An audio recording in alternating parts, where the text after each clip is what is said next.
Hi అండి, ఎలా ఉన్నారు? బాగున్నారా? మీరు బాగుండాలని కోరుకుంటూ నేను బాగున్నాను. చూడండి, ఈరోజు దోసకాయ ఖాళీ చేద్దాం. మళ్ళీ రెండో ట్రిప్పు. ఏంటి చూడ ఎర్రగా ఉంది, పసిమిద్ది అనుకోండి. ఇంకా ఎక్కువ రోజులు ఉంటే బాగా ఎల్లో కలర్ వచ్చింది. ఇక్కడ చూడు, ఇంకా ఏంటో ఇచ్చిపోయేలాగా అనిపిస్తుంది. వెరైటీగా ఉంది ఇదేంటో మరి. దొండకాయలు కోసం దొండకాయలు కూడా ఉన్నాయి. ఇక్కడ ఇంక పోయిన ఉంటాయి. ఇంకా 2 రోజులు మనకు కావాలన్నప్పుడు కోసుకోవచ్చు. పోతే మగ్గిపోతాయి కదా, ఇవి గట్టిగా మెత్తగా అయిపోతాయి. గట్టిగానే ఉంటాయి, 4 రోజులు ఆగొచ్చు.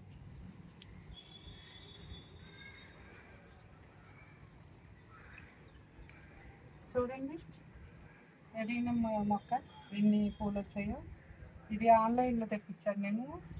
అసలు ఇంత మొక్క కూడా రాలేదు మనకి వచ్చినప్పుడు. ఎలా కాపాడాలి, అది పోయిద్దా ఉంటుందా అన్నట్టు అలా అలా పెద్దదైంది. ఈ మొక్కకి ప్లెయిన్ వాటర్ ఇస్తే చాలు కొంచెం. అది కూడా 2-3 రోజులకు ఒకసారి, రోజు వేయక్కర్లేదు. ఈ మొక్క పెంచడం బాగా ఈజీ, అన్నిటికంటే ఈజీ అయిన మొక్క అన్నమాట ఇది పెంచడానికి. వాటర్ వేయక్కర్లేదు, రోజు 2-3 రోజులు కొంచెం ప్లెయిన్ వాటర్ వేస్తే చాలు, ఎరువులు వేయక్కర్లేదు. పూలు మాత్రం ఎప్పుడు వస్తూనే ఉంటాయి. చూడండి ఎంత బాగున్నాయో. దొండకాయలు చూడండి, కాస్త ఎక్కువ రోజులు ఉంచామనుకోండి మనం, పెద్దవి అవుతాయి. ఇలా పెద్ద పెద్ద కాయలు మనకి ఫస్ట్లో పాత పెట్టినప్పుడు ముదరలేదు. పాద అయితే చిన్నగా కాడలు ఉన్నప్పుడు లావు అవ్వలేదు, సన్నగా వచ్చేవి. ఇంతే ఉంటాయేమో అనుకున్నాను నేను. ఫోను అసలు పెద్ద సైజు, చాలా పెద్ద కాయలు వస్తున్నాయి. ఇంకా పండిపోతాయి. ఇవి కరెక్ట్గా ఉన్నాయి. ఇప్పుడు ఇంకా ఉంచితే పండిపోతాయి. చూడండి, మంచిగా వచ్చింది, చాలా బాగా వచ్చింది ఈసారి కాయలు. ముదిరికాయ కదా, టేస్ట్ కూడా బాగుంది. ఫస్ట్లో కంటే ఫస్ట్ కొద్దిగా చిన్నగా ఉన్నప్పుడు టేస్ట్ అంతగా అనిపించలే మనకి. కాస్త ముదిరి కొంచెం పెద్ద అయిన తర్వాత టేస్ట్ మారింది కాయ. అప్పటికంటే టేస్ట్ బాగుంది ఇప్పుడు. నాటుకాయలు ఇవి, రౌండ్గా ఉండి కొంచెం లావుగా ఉంటాయి. అవి హైబ్రిడ్, అవి కొంచెం తప్పగా ఉంటాయి. ఈ టేస్ట్ చాలా టేస్టీగా అనిపిస్తుంది. ఆర్గానిక్ కదా, పైగా మనం మందులో ఏమి వేయం కదా దీనికి. ఈ పాదుకి 2 పూటలు ఇవ్వాలి, పాదులకి వాటర్. ఒక పూట సరిపోవు, 2 పూటలు వాటర్ ఇచ్చుకుంటూ మళ్ళీ కిచెన్ వేస్ట్ ఉంటుంది కదా, అది తీసుకొచ్చి నేను ఈ డబ్బాలో కొంచెం లైట్గా కొనగిచ్చేసుకొని కింద వేసేస్తూ ఉంటా. ఇలా కాపు వచ్చేటప్పుడు మొక్కకి పాదుకి ఎక్కువ ఫుడ్ పెట్టాలి మనం. అప్పుడే మనకి కాయలు పెద్ద సైజు వచ్చి మంచిగా వస్తాయి అన్నమాట.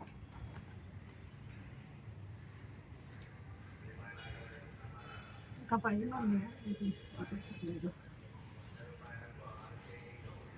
వేసుకోవాలి. వారానికి వచ్చేస్తాయి మనకి. మనమేమైనా వారానికి ఒకసారే కదా కూరగాయలు వెరైటీ వారానికి ఒకటి తెచ్చుకుంటూ ఉంటాం. అలాగే మనకి వారానికి ఒకసారి వచ్చేస్తుంది దొండకాయలు.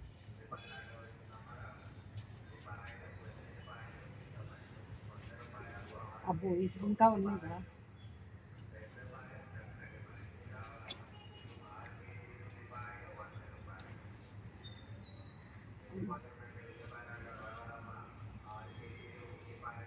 ఈ దొండకాయలు కొన్ని కనిపిస్తాయి మనకి, ఈ ఎదరు అదే కదా అనుకుంటాము, కొద్దిగానే ఉన్నాయి కదా అని.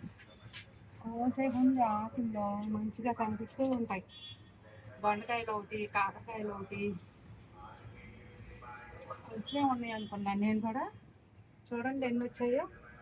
ఇక్కడ 4 చూశాను నేను, మనకి ఇవి సరిపోవు, ఉంచుదామా ఇంకా అని అనిపించింది.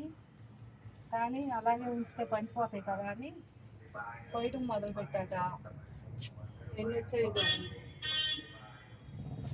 ఈ దొండకాయలు అంటే అంకుల్ గారికి మామూలు పిచ్చి కాదు. ఈ దొండకాయలు కర్రీ కూడా మనకి వారంలో 2 సార్లు వాడితే బీపీ కంట్రోల్ అవుతుందంట. కొంచెం ఏజ్ వాళ్ళకి బీపీలు ఉన్న వాళ్ళకి బీపీ కంట్రోల్ అవుతుందంట దొండకాయ వాడితే. వారంలో 2 సార్లు అయినా తీసుకోవచ్చు. ఇది చూడండి ఫ్రెండ్స్, ఇంకా ఉన్నాయేమో మరి పైన నీళ్ళు వేసుకొని చూద్దామా. అందులో దూరి చూడాలి. మనం ఇంత ఎక్కాం కదా, అయినా కూడా నాకు 2-3 దొరుకుతాయి మళ్ళీ ఎతికితే. చూడండి ఫ్రెండ్స్, ఎన్ని హార్వెస్ట్ చేసాము. మీరు కూడా ఇలాగే ట్రై చేయండి. ఏదో ఒక 4 డబ్బులు పెట్టి 4 రకాల కూరగాయలు పండించుకోండి. ఆర్గానిక్ పంటేనండి.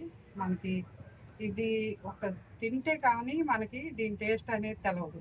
మనం బయట కొన్న కాయలకి దీనికి మనకి తేడా ఎంత తెలుస్తుందో మనం ఒకసారి టేస్ట్ చేసి చూస్తే కానీ తెలవదు. చూడండి, బాగున్నాయి కదా. మన ఛానల్ ఫాలో అవ్వండి, లైక్ చేయండి, షేర్ చేయండి, సబ్స్క్రైబ్ చేసుకోండి. కాసింబీ గార్డెన్. ఓకేనా ఫ్రెండ్స్?